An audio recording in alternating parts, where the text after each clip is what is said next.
बिस्मिल्लाहिर्रहमानिर्रहीम। प्रोग्राम जायज़ा के साथ मैं हूं आपका मेज़बान हुसैन थेबू। आज हम प्रोग्राम में जायज़ा लेंगे पाकिस्तान की इकानमी का, डॉलर की उड़ती उड़ान का, इसके साथ साथ जो हमारे रिज़र्व्स हैं वो किस हद तक नीचे आ गए हैं, क्या जो हमारे दोस्त ममालिक हैं और IMF हैं वो बाकी ममालिक को पैसे दे रहे हैं और हमारे ऊपर सख्त से सख्त रिज़र्वेशन हो रही है। कुछ दिन पहले शब्बर ज़ैदी साहब ने सबसे पहले एक स्टेटमेंट दी कि जो इसहाक डार साहब हैं इनको इस्तीफ़ा देना चाहिए। इसहाक डार साहब ने बताया कि शब्बर ज़ैदी साहब को जेल में होना चाहिए क्योंकि इन्होंने मुल्क को तबाह किया है। तो आज हम इकानमी पे बात करेंगे। हालिया आर्मी चीफ़ की मुलाकात हुई है बिजनेसमैन के साथ, उस पर डिस्कस करेंगे। इसके साथ साथ फॉरेन अफेयर्स जो हमारा डिपार्टमेंट है वो किस तरह से काम कर रहा है। हमारे साथ वही शब्बर ज़ैदी साहब आज मौजूद हैं जिनके लिए इसहाक डार साहब ने कहा है कि वो जेल में होना चाहिए। सर, आपका बहुत बहुत शुक्रिया, आपने हमें टाइम दिया। इसके साथ साथ हमारे साथ GR बलोच साहब हैं जो फॉरेन अफेयर्स के एक्सपर्ट हैं, फॉरेन एम्बेसडर हैं। सर, आपका बहुत बहुत शुक्रिया, आपने हमें टाइम दिया। मियाँ जाहिद हुसैन साहब बिज़नेस लीडर हैं, चेयरमैन हैं नेशनल बिज़नेस ग्रुप के। सर, आपका बहुत बहुत शुक्रिया। शब्बर ज़ैदी साहब, आपके लिए कहा है इसहाक डार साहब ने कि आपने मुल्क को तबाह कर दिया है, आपको जेल में होना चाहिए था। देखिए, उन्होंने जो बात की है वो दो कॉन्टेक्स्ट से की है और मैं दोनों को चाहता हूं कि पब्लिक के सामने क्लैरिफाई हो। उन्होंने आप भी उसके गवाह हैं, मैं वो पाकिस्तान में पहला आदमी था जिसने 16 दिसंबर जब इमरान खान की गवर्नमेंट थी उस वक्त एक तकरीर में कहा था कि जो इस पाकिस्तान की जो माशी हालात है उसमें जब हम अकाउंटेंट इसको एनालाइज करते हैं तो हम इसमें गोइंग कंसर्न नहीं समझते इसको। और याद है उस प्रोग्राम में आपने जब आप उसमें कंपेयर थे और तो मेरे साथ असद अली शाह साहब भी बैठे थे और आप सारे मेरे ऊपर हंस रहे थे। जी बिल्कुल ऐसा ही था, आप हंस रहे थे मेरे ऊपर, सारे सब हंस रहे थे कि यार ये एक पता नहीं कैसा आदमी है, ये पता नहीं क्या कह रहा है। 16 दिसंबर की तकरीर मेरी फिर जियो पर कोई 500 मरतबा चली, इसलिए चली कि वो चाहते थे कि एक ऐसा आदमी जो इमरान खान की गवर्नमेंट में हिस्सा रहा, टीम का मेंबर और उनके साथ क्लोज रहा इकोनॉमिक पॉलिसी में, अगर वो ये कह रहा है कि पाकिस्तान एक गोइंग कंसर्न नहीं है तो इसका मतलब है इमरान खान की गवर्नमेंट गलत है। उन्होंने इसको पूरा इस्तेमाल किया। ठीक है, मैं पीछे बैठा रहा, उस वक्त आप हंस रहे थे। जी ऐसा ही था। ठीक है, अब आप सबके ऊपर मैं हंस रहा हूँ। ठीक है, अब आप सबके ऊपर मैं हंस रहा हूँ कि अब आप सारे ये कहते हैं कि यार IMF आ गया, 1 बिलियन रह गया, 2 बिलियन रह गया, LC बंद हो गई।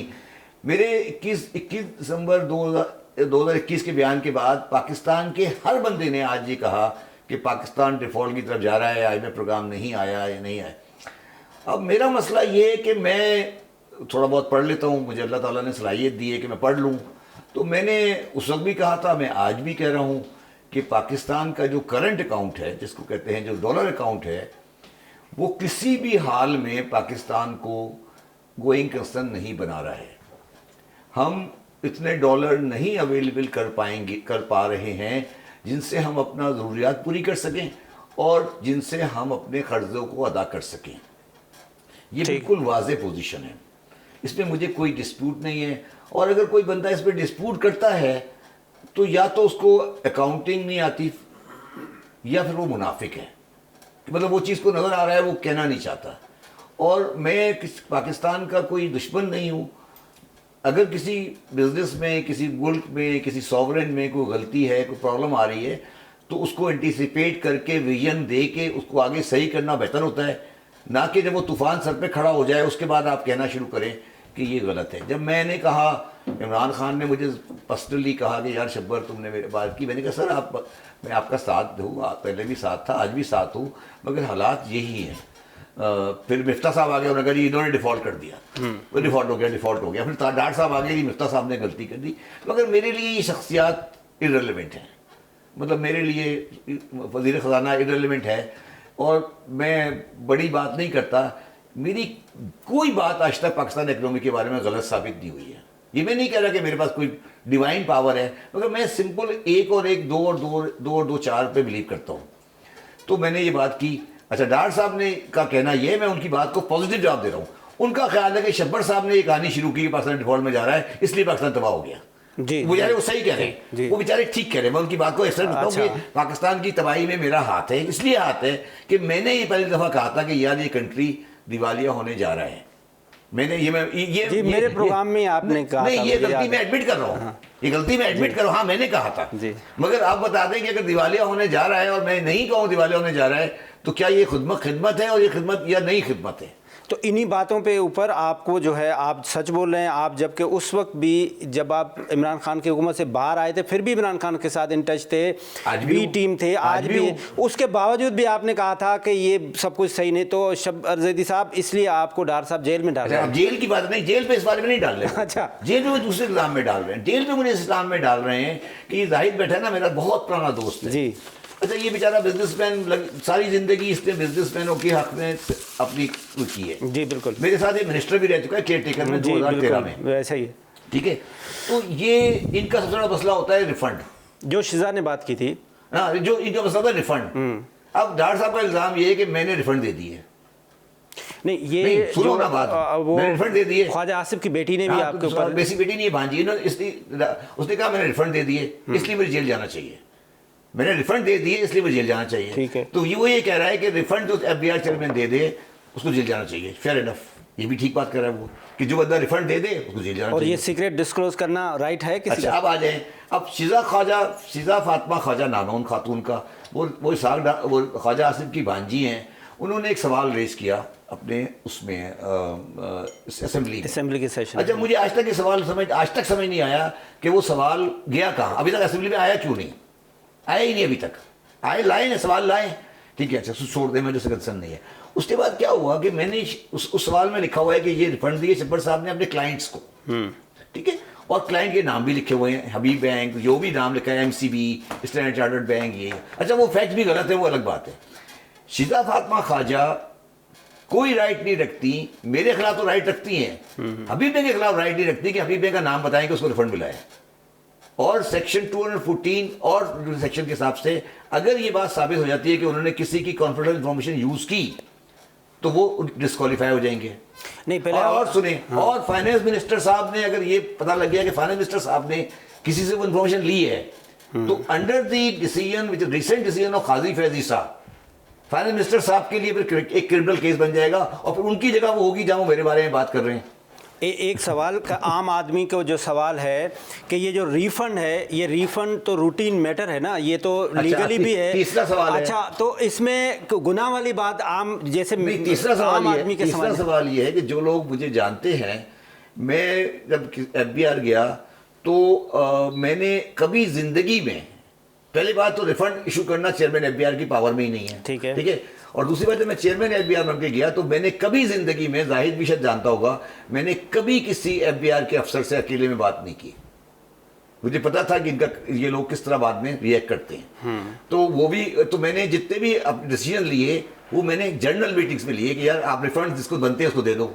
बट आधी दुनिया, आगे चलो, आधी दुनिया फर्गूसन की क्लाइंट है, तो फिर नहीं, आधी दुनिया नहीं, पाकिस्तान की 380 बड़ी कंपनियां हैं जो पाकिस्तान का 80% टैक्स देती हैं, तो उनमें से 90% मेरे क्लाइंट हैं, वो तो 90% मेरे क्लाइंट है। आगे चलो, अच्छा अब आगे चलो, तो जेल नहीं जा रहे, जेल हो सकता है डॉक्टर साहब भेज दे, मुझे नहीं पता, भेज दे, ठीक है। उसके आगे चलो, उसके आगे चलो।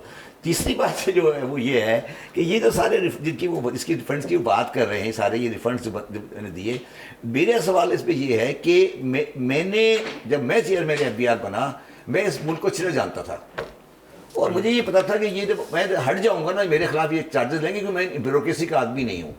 तो मैंने ये फैसला किया था कि मैं अपनी तरफ से अपने खर्चे के लिए एफबीआर को पैसे दूंगा। मैं तनख्वाह के बारे में काम करता था, तो मैंने हर महीने 50,000 रुपए एफबीआर पे जमा कराए। उस दौरान भी 9.5 लाख बन गए ना, ये 50,000 9 महीने 4.5 लाख बन गए। 4.5 लाख में से मैंने खर्चा निकाला है, मेरा खर्चा बना है कोई 63,000, तो मेरे 8.5 लाख रिफंड बनता है जो मेरे जाती कैश तो पड़ा हुआ है एफबीआर में, मुझे वापस कर दे प्लीज। अच्छा आप ये बताएं, आपने इतने काबिल तरीन फाइनेंस मिनिस्टर के ऊपर ये क्यों कहा कि इनको इस्तीफा देना चाहिए? मैंने एक फाइनेंस मिनिस्टर के ऊपर ये नहीं कहा। काबिल तरीन आपने कैसे कह दिया? तो मैं आपसे पूछ रहा हूँ, मेरा सवाल है कि काबिल तरीन है या नहीं है? देखिए, पहली बात तो ये है कि मैं बड़ी इज्जत करता हूँ उनकी। वो मेरे बुजुर्ग हैं, मेरे बड़े भाई की तरह हैं। मैं भी चार्टर्ड अकाउंटेंट हूँ, वो भी चार्टर्ड अकाउंटेंट हैं। मैं काबिल तरीन इसीलिए कह रहा था क्योंकि वो आपके साथ ही पढ़े, आप एक दूसरे के साथ ही। 1969 के हेली कॉलेज के गोल्ड मेडलिस्ट हैं। ठीक है। मैं 1979 का हेली कॉलेज का गोल्ड मेडलिस्ट हूँ, बट मेरी बदकिस्मती कि मेरे नंबरों से 10 ज्यादा हैं। दोनों गोल्ड मेडलिस्ट हैं, मगर मैंने उनका रिकॉर्ड भी तोड़ दिया था। अच्छा, गलती हो गई मेरे से। काबिल तो गलती हो गई थी मेरे से, गलती काबिल तो है ना, मतलब गोल्ड मेडल तो है, दोनों गोल्ड मेडलिस्ट। ठीक है। अच्छा, और वो institute of chartered accountant Pakistan की काउंसिल में मेंबर रहे हैं, वो वाइस प्रेसिडेंट रहे हैं। मैं वाइस प्रेसिडेंट भी रहा हूँ, साथ में बदकिस्मती प्रेसिडेंट भी रहा हूँ, और मैं साफा का प्रेसिडेंट भी रहा हूँ। ठीक है, मैं पाकिस्तान का वाहिद आदमी हूँ जो दुनिया की अकाउंटिंग बॉडी का हर पोस्ट को गुजार के आया है। अब वो बहुत अच्छे इंसान है। मैं अभी भी आज कह रहा हूँ, मैं आपके लाइव प्रोग्राम में कह रहा हूँ कि उन्होंने ये बात, मुझे लगता है शायद फ्रस्ट्रेशन में कह दी, या हो सकता है मैंने कोई ऐसी बात कह दी हो। मैंने ये कहा था कि जब ऐसे हालात होते हैं, वो ये कहकर आए थे कि डॉलर में 200 कर दूंगा, और वो कह के आए थे कि डॉलर 180 का है, वो 300। और उन्होंने ये भी कहा कि पाकिस्तान अल्लाह ताला ने बनाया था, अल्लाह ताला इसको बचा लेगा। मैं तो बिल्कुल यकीन रखता हूँ अल्लाह ताला उसे बचा लेगा, मगर अल्लाह ताला तो उस कौम की मदद करता है जब भी कौम की मदद खुद करे। ये कहना किसी फाइनेंस मिनिस्टर का अल्लाह ताला बचाएगा, ये नाउमीदी की बात है, उम्मीद की बात नहीं है। ये नाउमीदी की बात है। कोई बंदा ये कह रहा है ना कि यार अब क्या होगा, मरीज मरने वाला है ना, अल्लाह बचाएगा, दुआ करो ना, ठीक है ना, दुआ ही कर सकते ना। हाँ। तो वो जो कह रहे हैं ना, अब टेक्निकली जब उन्होंने ये बात की ना कि अल्लाह ताला नहीं बचाएगा इसको, तो वो ये कह रहे हैं कि यार ये मरीज बढ़ने वाला है, अब अल्लाह से रहेगी। आप इस वजह से कह रहे हैं कि वो इस्तीफा दे दें? मैंने इसलिए कहा कि जब एक फाइनेंस मिनिस्टर नाउमीद हो गया ना, देखिए मैं नाउमीद हो जाऊं कोई बात नहीं है, जब एक फाइनेंस मिनिस्टर नाउमीद हो गया, उसने कहा अल्लाह से पै गई गल, अल्लाह से पै गई, तो फिर दफा करो। एक छोटा सा कमर्शियल ब्रेक लेते हैं, और ब्रेक के बाद हम बाकी मेहमानों से भी बात करेंगे और शब्बर ज़ैदी साहब से दिलचस्प बातें कंटिन्यू है।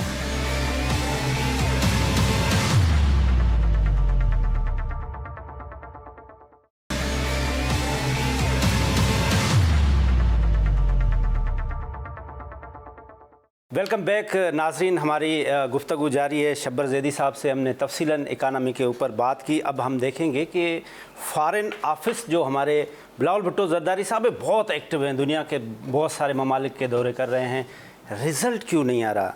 JR बलोच साहब, आपका इतना बड़ा एक्सपीरियंस है, तो आप बताएं एम्बेसडर साहब, क्यों अभी तक मतलब ऐसा कुछ दिख नहीं रहा है? अभी हमने हालिया देखा कि सऊदी अरब ने, हमारा दोस्त ममालिक, चाइना हमारा दोस्त ममालिक, सऊदी अरब ने अभी कुछ पैसे 5 बिलियन पार कराए, टर्की को दिए, जबकि उनकी हालात मिस्र की भी हमारे जैसी है, उनको दिए, हमें नहीं मिल रहे। हाँ, देखिए, फॉरेन रिलेशंस जो है वो एक सॉवरेन कंट्रीज़ के दरमियान होते हैं, उसमें बाहमी मुफाद, म्यूचुअल इंटरेस्ट उसका कॉर्नर स्टोन होता है, जिसमें कहने का मकसद ये है कि जहाँ पे दोनों के मुफादात कन्वर्ज कर रहे हों। लिहाजा मैं नहीं समझता कि पाकिस्तान इन बुरे हालात के बावजूद भी foreign, it's not a kind of, मैं कोई ओवर प्रेज नहीं करना चाहता, but sure enough young man mister Bilawal Zardari Bhutto has a drive. Good. वो अपने आप को प्रेजेंट करता है अच्छा, ही इज़ आर्टिकुलेट, लोग सुनते हैं उसको, and does his homework, because उसकी मैंने स्पीचेस को पढ़ा है, सुना है।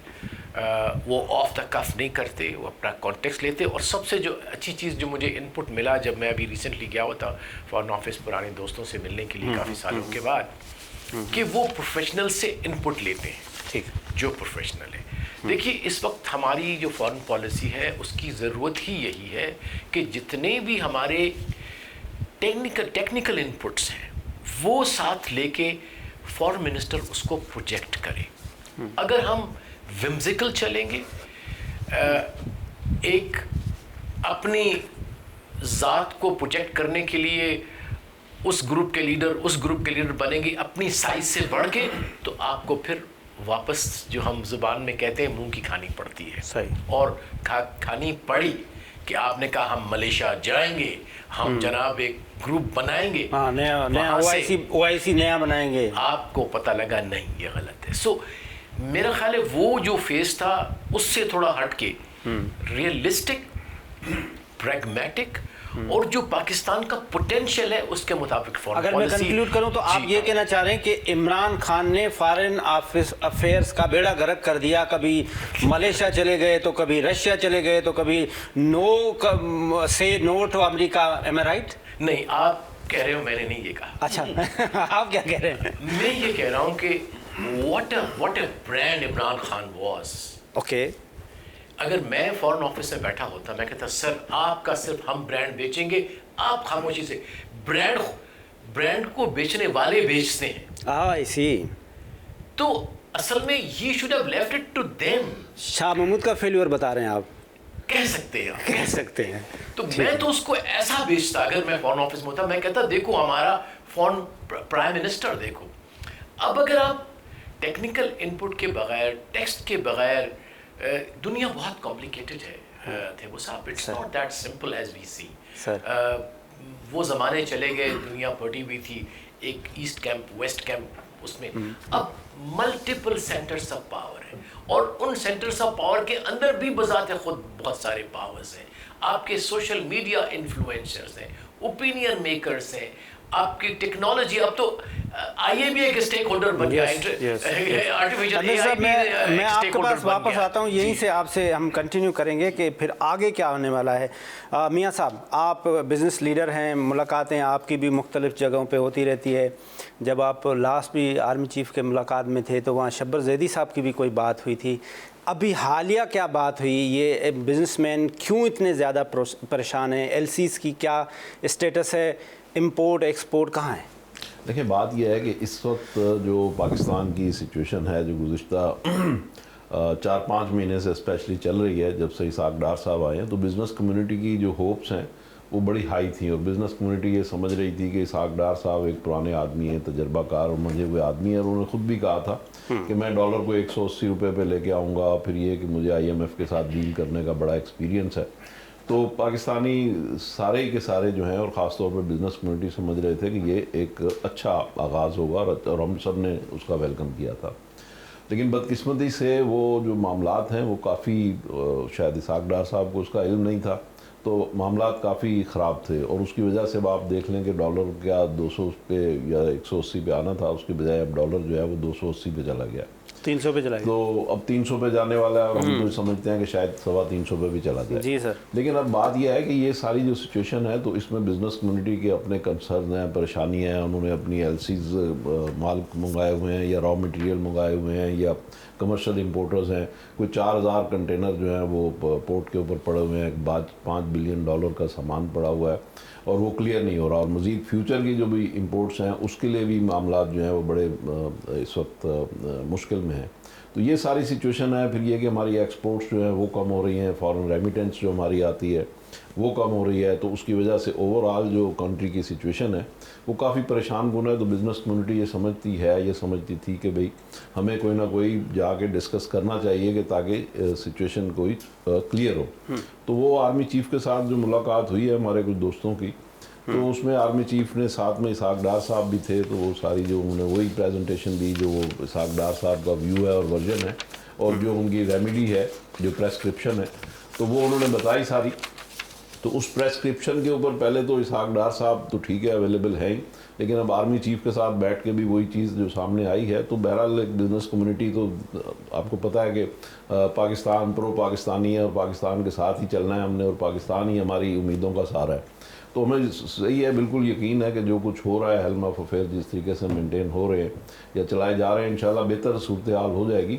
अभी जैसे में चाइना ने भी कुछ पैसे दे दिए हैं, फिर एक और जो रिमेडियल एक्शंस हैं जो हम सब समझ रहे थे कि वो ड्यू हैं, और शायद जो हम डॉलर को कंटेन करके चल रहे थे तो उसके नतीजे में हमारा कुछ 16% फॉरेन रेमिटेंस कम हो गई। इसी तरीके से हमारी एक्सपोर्ट्स कम होना शुरू हो गई थी। तो एक तो ठीक है इंटरनेशनल रिसेशन भी है, लेकिन जहाँ कहीं भी रिसेशन होता है तो उस वक्त आपको ज़रूरत होती है कि आप एग्रेसिव मार्केटिंग स्ट्रेटजी बनाएं ताकि आपका जो केक साइज़ है उसमें आपका पोर्शन या आपका शेयर जो है वो बढ़ सके। तो हम बदकिस्मती से वही 5 महीनों में जो हमने डॉलर को रोक के रखा तो उसकी वजह से हमारी एक्सपोर्ट्स में भी डिप आ गया, हमारी रेमिटेंस में डिप आया। तो बहरहाल अब उसको जो रिलीज़ किया है तो उसके नतीजे में ठीक है डॉलर एकदम शूटअप तो हुआ है, शायद और भी जाएगा ऊपर, लेकिन मैं समझता हूँ कि उसमें कोई बुराई नहीं है। अच्छा। आज की दौर में अगर डॉलर महंगा भी हो जाता है उसमें कोई बुराई नहीं है, महंगाई यकीनन होगी और महंगाई के फिर उसकी रेमेडीज दूसरी हैं, उसको डॉलर को कम करके या आर्टिफिशियल में। मियां साहब हम तो ये सुनते हैं कि एक दिन डॉलर महंगा होता है, रात में सुबह उठते हैं वो टमाटर वाला जो है वो सुबह टमाटर महंगे दे रहा होता है, वो कहता है रात को डॉलर। मैंने कहा भाई डॉलर ने टमाटर ने क्या डॉलर खाया था क्या? तो हमारे यहाँ तो ये है। देखिए बात ये है कि हमें देखना यह है कि महंगाई होती है, क्योंकि देखें डॉलर के महंगा होने से आपकी पेट्रोलियम महंगी होती है, आपकी देखें इस वक्त जो आपकी एक्सपोर्ट है उसके मुकाबले में डबल आपकी इंपोर्ट्स हैं। तो इस वजह से टमाटर वाला भी अपनी जगह सच्चा है कि हर चीज़ जब महंगी होगी तो ज़ाहिर उसके घर का खर्चा बढ़ेगा, बिजली का बिल उसका बढ़ेगा, सुई गैस का बिल उसका बढ़ेगा, रिक्शे का किराया बढ़ेगा, सुजुकी का किराया बढ़ेगा, ये सारी चीज़ें उसकी बढ़ेंगी, उसके बच्चों की स्कूल फीस बढ़ेगी, ये सारी चीज़ें हैं। तो उसका महंगाई का इम्पैक्ट तो आएगा जब आप डॉलर महंगा करेंगे, लेकिन उसका जो दूसरी तरफ बेनिफिट होगा वो ये होगा कि हमारी एक्सपोर्ट बढ़ेगी और हमारी फॉरेन रेमिटेंस बढ़ेगी। इस वक्त आपको डॉलर चाहिए ना, और डॉलर चाहिए तो डॉलर लेने का ये दो ही तरीके हैं। एक यही तरीका है कि आप डॉलर को आज़ाद, मैं ये नहीं कह रहा हूँ कि उसको अनड्यू महंगा कर दें, मैं ये कह रहा हूँ कि उसको आज़ाद छोड़ दें ताकि वो अपना रैशनल खुद अपने आप को मेंटेन कर ले। तो उसके नतीजे में हमारे पास रेमिटेंस भी होगी, हम IMF की कंडीशनलिटीज भी पूरी कर रहे होंगे। इसके थोड़ा सा फिर व्यू जो है इसी पॉइंट को हम एक छोटा सा ब्रेक लेते हैं और ब्रेक के बाद मैं ये करना चाह रहा था वो रिफंड के मामले पे। देखिए रिफंड जो है वो बिजनेसमैन या टैक्स पेयर का राइट है, मैं यही कह रहा था। राइट है, और अगर शब्बर साहब ने वो राइट दिया हमें, हम बिजनेसमैन है, अगर इन्होंने वो रिफंड्स दिए तो हमारा राइट है और हमारे ही पैसे हैं जो हमें आपने वापस करने हैं। तो वो अगर किसी ने भी अगर रिफंड किया है, शब्बर साहब से पहले भी बहुत सारे चेयरमैन आए, इनके बाद भी चेयरमैन आए, वो सारे रिफंड्स दे रहे हैं। तो इन्होंने अगर थोड़ी लिबरल अगर उसमें कुछ पॉलिसी रखी होगी तो वो पॉलिसी होती है, वो कोई इंडिविजुअल फैसला नहीं होता। तो वो एक जरूरी अमर है और उसकी वजह से आपके कंट्री में अगर फ्लो आएगा, लोगों के पास पैसे आएंगे रिफंड के जरिए, तो बिजनेस फ्लरिश करेगा ना और उसकी इकोनॉमी बेहतर होगी। तो मैं समझता हूँ इसमें कोई बुरी बात नहीं। बिल्कुल ठीक है, एक छोटा सा ब्रेक लेते हैं और ब्रेक के बाद यहीं से बात को कंटिन्यू करते हैं।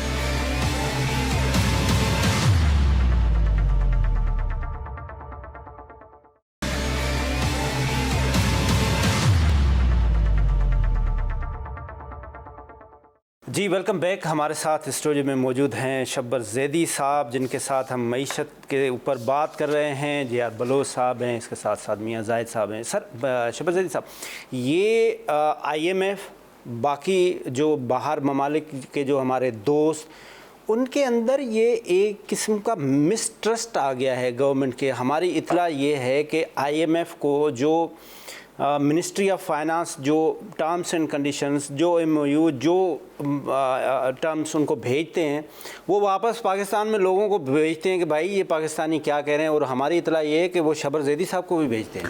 देखिए इसमें मैं आपको, अब आपने बात कर दी तो बता देता हूँ। देखिए आज एक आर्टिकल छपा है अखबार में, उसने ये कहा कि रिटेलर को टैक्स करने के लिए स्पेशल लॉ पावर दी जाए FBR को। ठीक। तो जो हमारे जो IMF वाले हैं उन्होंने कहा यार ये क्या बात कर रहे हैं, कौन से लॉ में स्पेशल पावर नहीं है आज। तो उन्होंने मुझसे सवाल किया, पूछा मुझसे, तो मैं जवाब दे। तो मेरा मकसद है कि अगर कम्युनिकेशन गैप है बिटवीन IMF और पाकिस्तान, तो उनका IMF वालों का पूरा राइट है। मगर सवाल ये हुसैन कि ये कम्युनिकेशन गैप क्यों है, ये इतना बड़ा कम्युनिकेशन गैप क्यों है कि आप ये कह रहे हो रिटेलर को टैक्स करें, ठीक है, हम मैं भी कह रहा हूँ। अब अगर रिटेलर को टैक्स करना है तो आप लिख रहे हो कि स्पेशल पावर चाहिए, तो या तो आप उनको बेवकूफ़ बना रहे हो कि जी स्पेशल पावर होगी, या वो बेचारे ये सोच रहे हैं कि स्पेशल पावर नहीं है तो हम दिलवा देते हैं इनको पावर। तो मेरा ये कहना नहीं, मेरा सवाल ये ना कि ये मिसट्रस्ट की इंतहा नहीं है कि देखें एक IMF है, एक मुल्क का फाइनेंस, वो उसी से पूछ ले कि जनाब ये क्या चीज़ है, अब क्या चाह रहे हैं, वो थर्ड पर्सन से इन्वेस्टिगेट करे। इसका मतलब है कि समथिंग इज रॉन्ग ना। नहीं समझे, देखिए एक बात तो बड़ी सिंपल सी है कि ये दुनिया में हमेशा होता है कि जो लैंडर्स होते हैं वो जो वहाँ के जो लोग कंसर्न थिंक टैंक्स होते हैं, जो इकोनॉमिस्ट होते हैं, उनसे वो रिकन्फर्म जरूर करते हैं। ये बात मिसट्रस्ट इतना ज़्यादा नहीं है, ठीक है, ठीक है। तो इसलिए वो रिकन्फर्म जरूर करते हैं उनसे। लेकिन ना वो बेचारे तो इस मुल्क को नहीं समझते ना, तो उनको अगर चाहिए तो गवर्नमेंट की जो डिस्कशन होती है बड़ी लिमिटेड होती है। तो वो और वो हमारे ब्यूरोक्रेट्स जो अनफॉर्चुनेटली वो तो सिर्फ वो बोलते हैं जो साहब ने कहा होता है। तो वो बेचारा किससे बात करे, देखिए ना, वो बेचारा किससे बात करे। तो वो जो IMF के रिप्रेजेंटेटिव्स होते हैं या और तो वो हमसे बात करते हैं, ठीक है, मेरे से बात करते हैं कि मैं चेयरमैन पास का चेयरमैन रह चुका हूँ, मैं स्टेट बैंक के बोर्ड पे रह चुका हूँ, मैं स्टॉक बोर्ड पे रह चुका हूँ। तो पूछते हैं भाई आप बता दें कि आपके ख्याल में ये सही बात कर रहे हैं गलत। तो इसमें कोई मिसट्रस्ट की बात नहीं है। तो दूसरी बात जो है ना, अच्छा अब हमारा प्रॉब्लम क्या होता है कि जब ये IMF का मिशन आया हुआ था, ठीक है, जब वो वापस गया तो हमने ये कहा कि स्टाफ लेवल एग्रीमेंट होने वाला है, होने वाला है, होने वाला है, होने वाला है। हमने ये नहीं बताया कि क्यों नहीं उन्होंने साइन किया। देखिए स्टाफ लेवल एग्रीमेंट नहीं साइन किया ना उन्होंने। जी। तो ये तकरीबन कितने दिन हो गया, महीना हो गया ना, ठीक है। अच्छा आप बताएं ना, आवाम को सुने, आगे सुने। अच्छा आप मुझे बताएं कि जो मार्च में 15 को शायद होने वाली मीटिंग है, क्या उसके एजेंडे में पाकिस्तान है? वो कहाँ पे हो रही है यार? जो IMF की बोर्ड ऑफ डायरेक्टर की मीटिंग होगी ना, जो IMF जो आपकी स्टांस रिलीज करेगी, ठीक है। IMF में क्या होता है, पहले स्टाफ लेवल एग्रीमेंट होगा और वो फिर रिकमेंड करेगा कि जी पाकिस्तान की ट्रांस रिलीज कर दें। वो IMF की मीटिंग बोर्ड ऑफ डायरेक्टर्स की 15 मार्च को करीब है, जहां तक मुझे पता है। तो उसमें नहीं है पाकिस्तान एजेंडे में हमारा एजेंडा नहीं है। अच्छा ये बात मेरे पास 25 दिन पहले एजेंडा था। तो सुन ना, ब्रेकिंग न्यूज़ दे रहे हैं। मेरी बात सुन लेना यार, मेरे पास 25 दिन पहले एजेंडा था। अच्छा मेरे पास नहीं था, अगर आप उनकी वेबसाइट पे जाए उनका एजेंडा मौजूद है, लेकिन कोई पढ़े तो ना, कोई पढ़े तो सही ना। अब अच्छा अब एजेंडा नहीं था, उस एजेंडे में आज भी पाकिस्तान का ये रिलीज नहीं है। तो ये ब्रेकिंग न्यूज़ दे रहे हैं Breaking news नहीं दे रहा 15 मैं। तारीख को भी पाकिस्तान को IMF का कोई ब्रेकिंग न्यूज़ नहीं दे रहा। तो कहाँ कह रहे हैं? वो सिर्फ स्टाफ लेवल एग्रीमेंट की बात कर रहे हैं इस वक्त। वो ये नहीं कह रहे कि पाकिस्तान एजेंडे के अंदर है। वहाँ एक एजेंडे में ज़्यादा मेरी इंफॉर्मेशन है, पनामा है और कुछ और है। मगर मेरी तुमसे एक और गुजारिश है, तुम ये IMF क्यों कर रहे हो? अच्छा मुझसे तुम पाकिस्तान के बारे में बात करो कि पाकिस्तान IMF के बाद हमारा क्या प्लान है।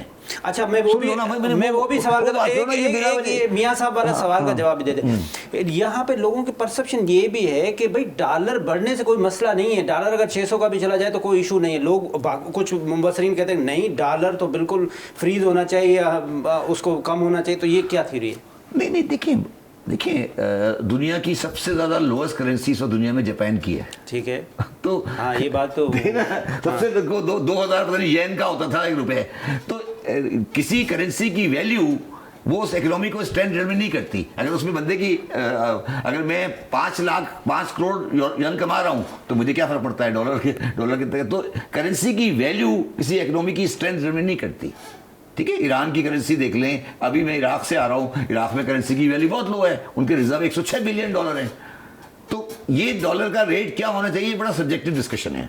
अच्छा मैं हुसैन फिर तो आपसे एक और बात कह रहा हूँ। जी बताइए सर। मैं आपको ये कह रहा हूँ कि जो मैंने 2021 16 दिसंबर को बात की थी ना, तुम उस बात से आगे चलो, ठीक है। मैं ये कह रहा हूँ कि आज के फाइनेंशियल स्ट्रक्चर पर पाकिस्तान नहीं चल सकता, तुम IMF या नॉन IMF, ठीक है। अच्छा अब ये भी नहीं है कि बिल्कुल अच्छी बात अभी कर रहे थे ब्रेक में कि मैं कोई नाउमीदी की बात नहीं कर रहा। इसकी एक इकोनॉमिक रिकंस्ट्रक्शन चाहिए। कैसे? और रिकंस्ट्रक्शन के मोटे मोटे स्टेप मैं आपको बता देता हूँ। जी बताइए। ये इतना टाइम नहीं है कि मैं पूरे सारे स्टेप्स आपको पहला इसका स्टेप जो चाहिए वही चाहिए कि जो मेरा इस वक्त आउटस्टैंडिंग लोन है वो या तो रीप्रोफाइल हो या रिस्ट्रक्चर हो। ये आवाम को रीप्रोफाइल ये होता है कि आप ये कह रहे हो कि आज ड्यू है ना 3 साल बाद, तो आप इसको ले जाओ 10 साल बाद, फ्रीज कर दें, इसको बोलते हैं रीप्रोफाइल। अच्छा तो उस अमाउंट को फ्रीज करके आगे ले जाएं? नहीं फ्रीज भी नहीं करो, मगर उसको मैंने देना ना 3 साल में देना है आपको, या 3 साल में नहीं, आप ये 30 साल में देंगे। मॉरिटोरियम नहीं, मॉरिटोरियम नहीं, ये मॉरिटोरियम नहीं, ये रीप्रोफाइल है। उसका डेट आगे बढ़ा दिया आपने। मैंने ये मतलब 30 बिलियन डॉलर वापस करना है, 10 करना है ना अगले साल, आपके यार एक करके आप 30 साल में दे दो, जैसे रीप्रोफाइलिंग, ठीक है। अच्छा सेकंड होता है रीस्ट्रक्चरिंग, उसमें आप एक मॉरिटोरियम दे देते हैं कि जी आपको 130 देना है ना जी, तो आप 130 में से इस तरह करें जी आप 60 माफ आपका और 60 आप दे दें और वो भी 30 साल में दे दें। मेरे हिसाब से पाकिस्तान को रीप्रोफाइलिंग के साथ रीस्ट्रक्चरिंग भी चाहिए, पहली बात। और ये रीस्ट्रक्चरिंग और रीप्रोफाइलिंग पाकिस्तान को मैं गारंटी कर रहा हूँ आपके प्रोग्राम में आज मिल जाएगी। कैसे? मतलब उसके वो कोई बताएं, आपका दोस्त सुनेगा ना इसहाक डार साहब, तो वो इसको हाल बताएं ना। इसकी वजह ये है कि जो G20 की मीटिंग हुई है, उन्होंने ये बात की है कि हम बड़ी मिडिल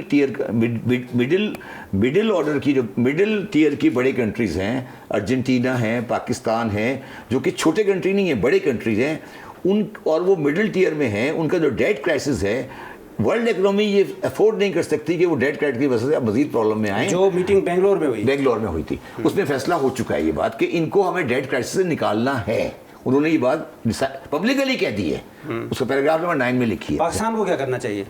सुनना, मैंने अभी कहा था। अच्छा, ये तो हो गई जो वो करेंगे, ठीक है। अब हमारे करने वाली बात आ जाए। हमारे करने वाली बात ये है कि पहले हमें सबसे पहले अपना NFC अवार्ड को चेंज कर और अपने लोकल डेट को रिस्ट्रक्चर करना चाहिए, जो मेरे फॉरेन डेट को हिट कर रहा है। जब मैं लोकल डेट का सारा पैसा, जब अपनी सारी टैक्स की आमदनी डेट पे खर्च कर देता हूँ, तो फिर इसको दोबारा टैक्स करता हूँ, मैं कंपनियों को मारता जाता हूँ। आप मेरी बात समझे कि मुझे मेरा सारा टैक्स चला जाता है डेट की सर्विसिंग में। तो हमें लोकल डेट सर्विस करना पड़ेगा, लोकल डेट की रिस्ट्रक्चरिंग करनी पड़ेगी, पहला हल। दूसरा हल, NFC अवार्ड जो 18वीं तरमीम के बाद आया है, इसको ख़त्म करना पड़ेगा, और उसके तहत हम का जो हमारा डिफेंस का खर्चा है और जो हमारा खर्चा है डेट का, इसको हमें बिफोर डिस्ट्रीब्यूशन प्रोविंस ले जाना पड़ेगा। मतलब आज वो पहले 100 में से प्रोविंस निकलते हैं, फिर नीचे वाला आता है, तो आर्मी और वो ऊपर चला जाएगा। ये दूसरी बात है। तीसरी बात जो है वो ये है कि पाकिस्तान जो है वो स्ट्रेटेजिकली बड़ी, ये मुझे एक्सप्लेन करेंगे, मेरी फील्ड नहीं है। पाकिस्तान एक जियोसेंट्रिकली बड़ा इंपॉर्टेंट नेशन है, और उसकी पोजीशन ये है कि ये पाकिस्तान है, ये इंडिया और चाइना है, और ये एनर्जी प्रोड्यूसिंग कंट्री हैं, which start from Russia, Turkmenistan, नीचे ईरान, उसके पीछे इराक, उसके पीछे कतर, नीचे सारे ये दरमियान में जो कंट्री है, ये इंडिया और चाइना की एनर्जी सप्लाई के लिए रुकावट है, बिकॉज हमारे उनसे ताल्लुकात ठीक नहीं हैं। ठीक है।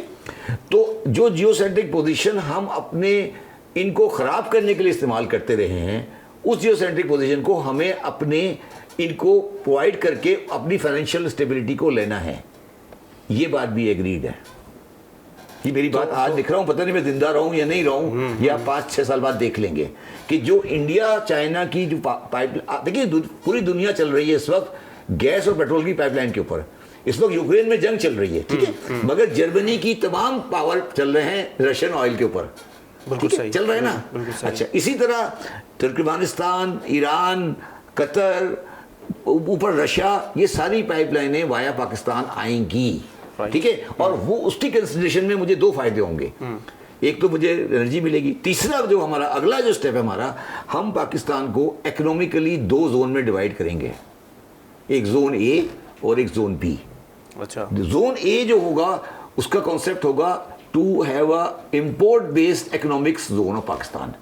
मतलब उसमें हम इंपोर्ट करेंगे और आगे एक्सपोर्ट करेंगे, जो वियतनाम करता है, जो बांग्लादेश करता है। आज हमारी जो एक्सपोर्ट है वो फैसलाबाद में, और वो जोग्राफिकली वायबल नहीं बन पा रही है।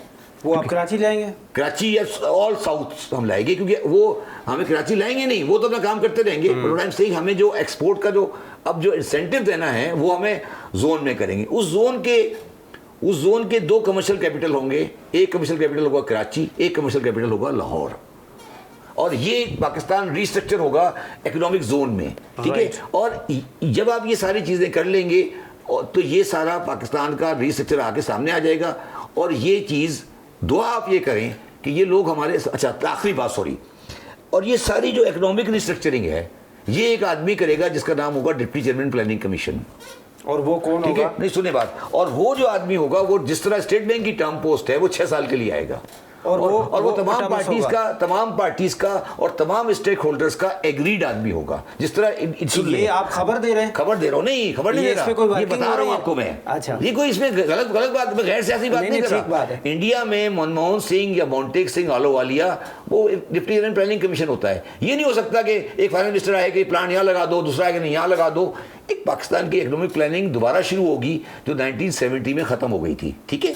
1970 से पहले पाकिस्तान प्लानिंग कमीशन होता था, एक प्लानिंग सेक्रेटरी होता था, गुलाम इसाक खान, महबूब उल हक साहब, MM अहमद साहब, पाकिस्तान में बड़े बड़े इकोनॉमिक प्लानर्स रहे हैं, ठीक है। ये डिप्टी जनरल प्लानिंग कमीशन आएगा, 6 साल के लिए होगा, और आप जिस तरह मुझे देख रहे हैं, मैं वो पोस्ट नहीं लेना चाहता। मैं सीधे ठीक है, मैं आपको पब्लिकली कह रहा हूँ।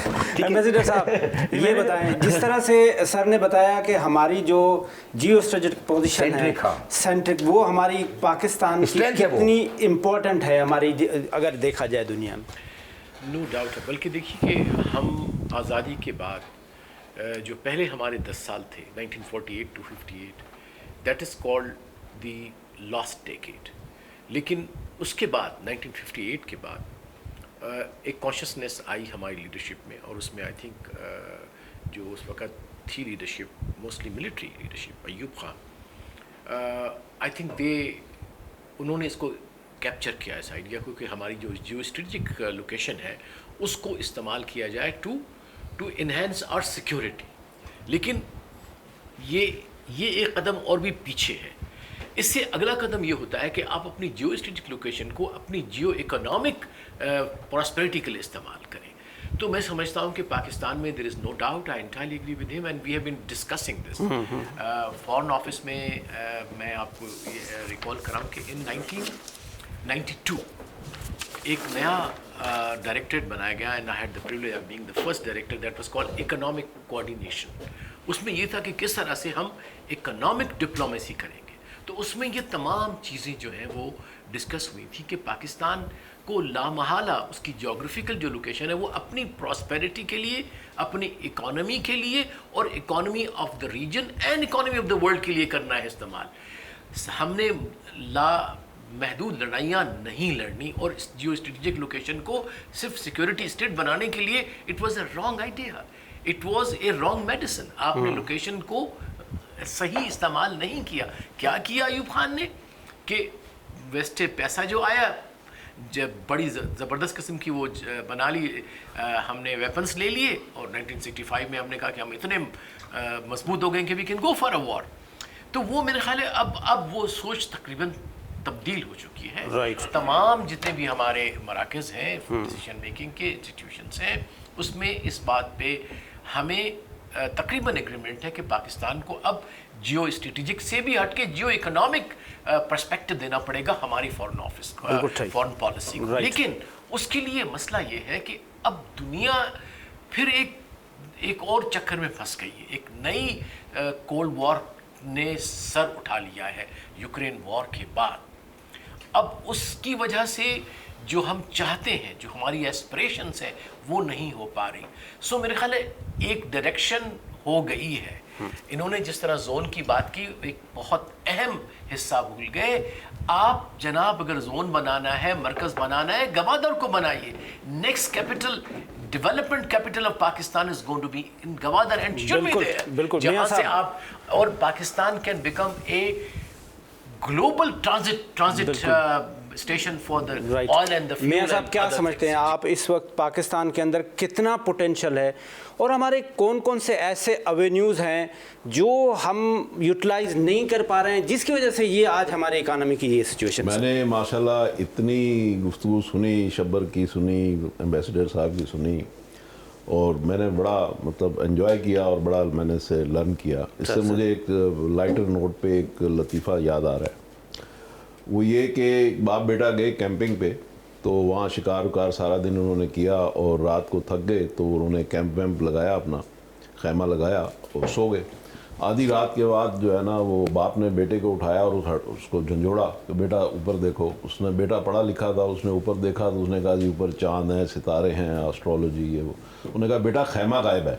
हाँ। तुम चाँद सितारों की बातें कर रहे हो, पहले खैमा तो देखो। खैमा तो देखो। तो बात ये है कि मैं ये कह रहा हूँ कि इस वक्त बड़ी सिंपल सी चीज़ें हैं। ये हम बहुत दुनिया जहान की सारी चीज़ें, जियो स्ट्रेटेजिक, ये वो, 2-4 बड़ी सिंपल सी बातें हैं। और वो सिंपल सी बातें हैं क्या? देखें, अभी बात हो रही थी मिसट्रस्ट की कि हमारे दोस्त हमें पैसे नहीं देते। उन्होंने टर्की में $5 अरब रखा दिए, हमें देते नहीं। हमें IMF जो है वो हमारे उनके एजेंडे पे नहीं है, हमारा वो नहीं हो रहा, स्टाफ लेवल एग्रीमेंट नहीं हो रहा।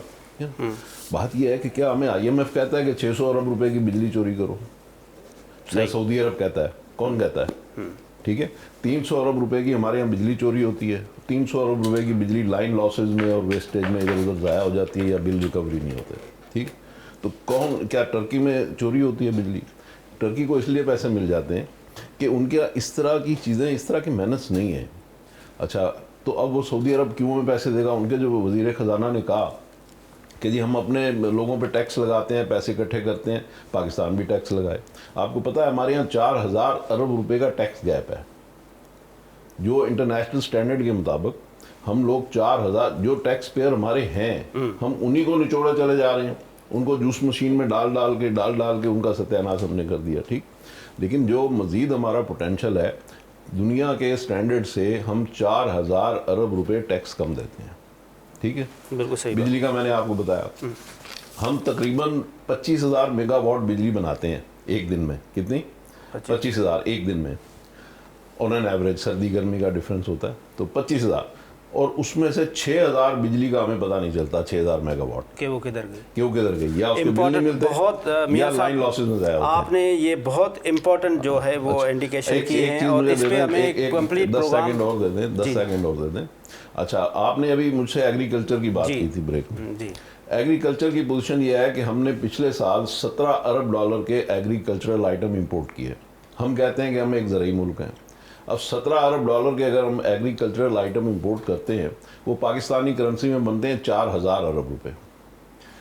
वो 4000 अरब की बजाय हम पाकिस्तानियों को देते हैं, किसान को 400 अरब रुपए का पैकेज, और 4000 अरब रुपए हम बैरून मुल्क जो दूसरे किसान हैं, दूसरे मुल्कों के किसान हैं, उनमें बांट देते हैं। वो पैसे अपने किसानों में बांटें, यहाँ कारपोरेट फार्मिंग लाएं, यहाँ जदीद फार्मिंग लाएं, तो ये हम सारे के सारे पैसे जो है, ये उससे ज़्यादा हम अपनी एक्सपोर्ट कर सकते हैं, तो इंपोर्ट सब्स्टिट्यूट कर सकते हैं। इसी तरीके से एनर्जी की बात करें, मैं इंशाल्लाह इस पे हम पूरा आपसे प्रोग्राम करेंगे। आज का हमारा टाइम खत्म हो रहा है। मियां जाहिद साहब आपका बहुत बहुत शुक्रिया, एम्बेसडर GR बलोच साहब आपका बहुत बहुत शुक्रिया, शब्बर जैदी साहब आपका बहुत शुक्रिया। आखिर में शार्ट में इसाक डार को मैसेज क्या देंगे? देखिए, मैं उनकी मैसेज ये दूंगा कि पाकिस्तान के लोगों को कॉन्फिडेंस से पहले लें। जब लोग कॉन्फिडेंस में आएंगे तो खुद ब खुद IMF वाले कॉन्फिडेंस पे करेंगे। खुदा हाफिज़, पाकिस्तान जिंदाबाद।